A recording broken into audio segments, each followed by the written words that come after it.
Hello, friends and followers.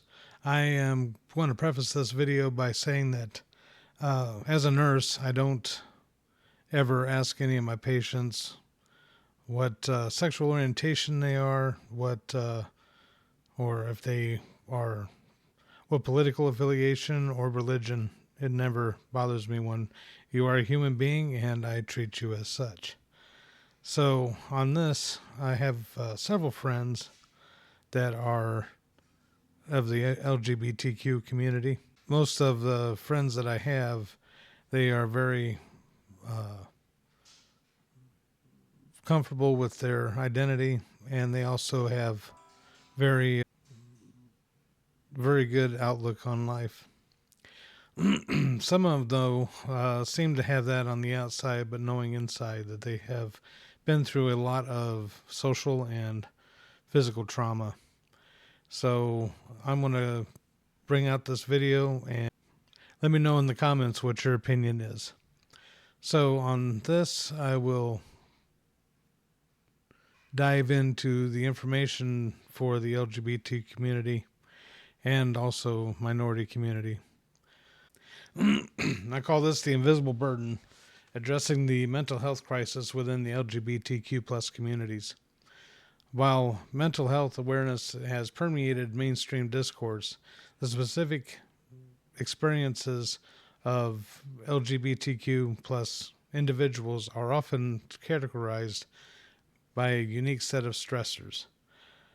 Higher rates of depression, anxiety, and suicidality within these communities are frequently misinterpreted as inherited to queer identity. However, contemporary research suggests that outcomes are the direct result of a hostile social environment. To truly address this crisis, one must examine the intersections of minority stress, systematic healthcare barriers, and the impact of the current legislative climate. The framework of minority stress. The foundational lens for understanding these disparities in minority stress theory, unlike the general stressors faced by all people, such as the financial or professional pressure, LGBTQ plus individuals experience a chronic, additive layer of stress derived from their stigmatized status.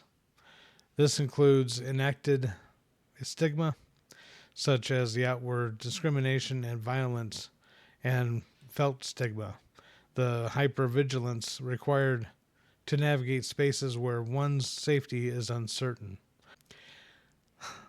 Over time, this constant state of high cortisol and psychological guard leads to internalized transphobia and homophobia, where societal prejudice is turned inward, eroding self-esteem and fueling depressive cycles. The experience of being LGBTQ plus is not monolithic. Intersectionality plays a crucial role in mental health outcomes.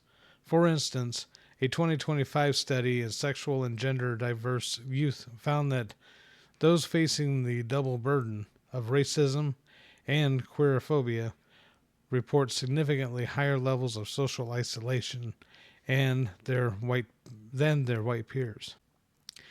For LGBTQ plus people of color, the path of healing is often obstructed by a lack of culturally competent care. When a patient must explain both their cultural heritage and their gender identity to a provider, the therapeutic alliance is weakened, often leading to a diagnostic overshadowing, a phenomenon where providers mistakenly attribute all psychological distress to a patient's queer identity rather than exploring external trauma and biological factors. Mental health does not exist in a vacuum. It is deeply tied to the legal and political landscape. Recent data from the 2024 to 2026 suggests that the anti-LGBTQ plus legislation acts as a significant environmental stressor. When basic rights such as access to gender-affirming care and the right to be represented in educational curricula are debated publicly, it induces a state of legislative stress. This is particularly damaging for youth. The Trevor Project in 2025 reported that nearly 86% of transgender and non binary youth felt a direct negative impact on their mental health due to such political discourse, leading to increased feelings of hopelessness and desire to relocate for safety. Despite these systematic challenges, the LGBTQ community exhibits profound resilience through the concept of the chosen family. In many cases where biological family rejection occurs, these intentional social networks provide a primary protective factor against suicidality.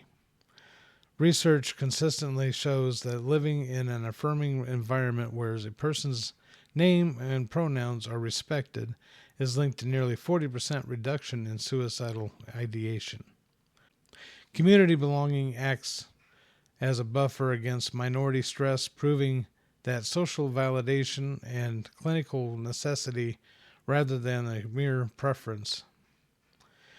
So, in conclusion, my friends, the mental health crisis in the LGBTQ community is a public health issue rooted in social inequality rather than individual pathology. Addressing it requires a multi-pronged approach, moving beyond generic sensitivity training toward radical inclusivity in healthcare, protecting the legal rights of marginalized identities, and fostering environments where a chosen family can thrive. By shifting the focus from vulnerability of the individual to the hostility of the environment, society can begin to dismantle the structures that perpetuate this silent epidemic.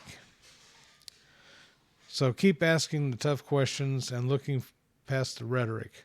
I'm Nurse Dave, and I will see you next time.